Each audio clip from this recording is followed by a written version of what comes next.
সবাই বলে মহিলাদের একই কাজ, রান্না বাড়া খাওয়া। না ভাই, আরও অনেক কাজ আছে। এখন মহিলারা ঘরে বসে নেই, রান্না বান্না খাওয়া নেই, তারা পাশাপাশি বাইরের অনেক কাজ করে। আসসালামু আলাইকুম। তাই রান্নার ভিডিও নিয়ে আসছি, তাই সকাল সকাল চলে আসলাম আপনাদের মাঝে। তাই এখানে মগজটা ভুনা করতেছি, কারণ মগজ ভুনাটা ভালোই লাগে। রোস্টটা ভাজতেছি, কারণ মেহমান আসবে, তাই আগে থেকে একটু একটু করে রেডি করে নিতেছি, রোস্টটা ভেজে রাখতেছি।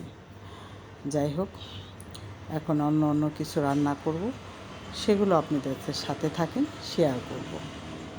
আমি পুরো রান্নার ভিডিও মাঝে মাঝে দিই, আবার ছোট ছোট করে একসঙ্গে করে একটা ব্লগ তৈরি করি, সেটাও দিই। কারণ পুরো রান্নার ভিডিও যদি প্রতিটা ব্লগে দিই, ব্লগটা অনেক বড় হয়ে যাবে, আপনারা দেখবেন না, তাহলে আমার ভিউজও হবে না, আমার ব্লগের সাইডও ভালো হবে না।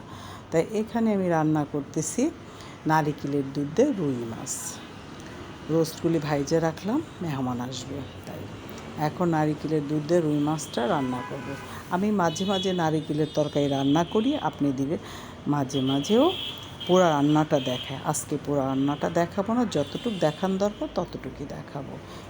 যাই হোক, রান্না নারকেলের দুধটা দিয়ে দিলাম। নারকেলের দুধের সাথে আলু দিলে একটু ভালো লাগে, তাই আমার কাছে তো বেশ ভালো লাগে। আপনাদের কাছে কেমন লাগে সেটা জানি না, কারণ নারকেলের দুধে আলুটা দিয়ে ভাতটা মাখায় নিলে অনেক মজা। তার ভিতরে রুই মাছ দিয়ে নারকেলের দুধের রান্না, এটাকে কোরমাও বলা চলে, আবার করে। তার পাশাপাশি রান্না করলাম তেলাপিয়া মাছটা ভুনা করলাম ধনিয়া পাতা দিয়ে। এখন ধনিয়া পাতার সিজন না, তারপরও ধনিয়া পাতা তো পাওয়া যায়। এখন সিজন আর আনসিজনে সবসময় সব কিছু পাওয়া যায়, কিন্তু ধনিয়া পাতা ভুনা মাছের তরকারিতে দিলে স্বাদটা দ্বিগুণ বেড়ে যায়।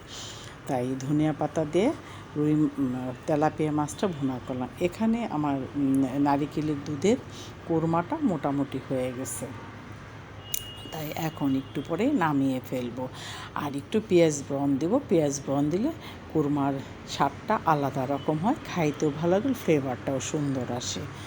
তাই রান্নাটা প্রায় কাছাকাছি আসছে। এখন রান্নাটা নামিয়ে ফেলে রান্না শেষ করে বিকেল হয়েছে, চলে গেলাম একটু হাঁটাহাঁটি করতে নদীর পাড়ে। মাঝে মাঝে সকালেও হাঁটি, নাহলে বিকালেও হাঁটি। এই জায়গাটা এত ভালো লাগে তা বলার মতো না। বিকেল হলে এই জায়গা ভিড় হয়ে যায়, তাই আমি বিকেলের আগে একটু চলে গেছি। দেখেন আকাশটা কী সুন্দর আছে, রোদও নাই বৃষ্টিও নাই, মেয়ে কেমন যেন একটা ভাব। তাই বিকালে চলে আসার পর সন্ধ্যার পর কেকটা কেটে নিলাম। একটু ছোটো মোটো বার্থডে ছিল, তার সাথে তো চায়ের আয়োজন। আমার ব্লগটা ভালো লাগলে লাইক দিবেন, সাপোর্ট করবেন, ভালো থাকবেন। আল্লাহ হাফেজ, আসসালাম।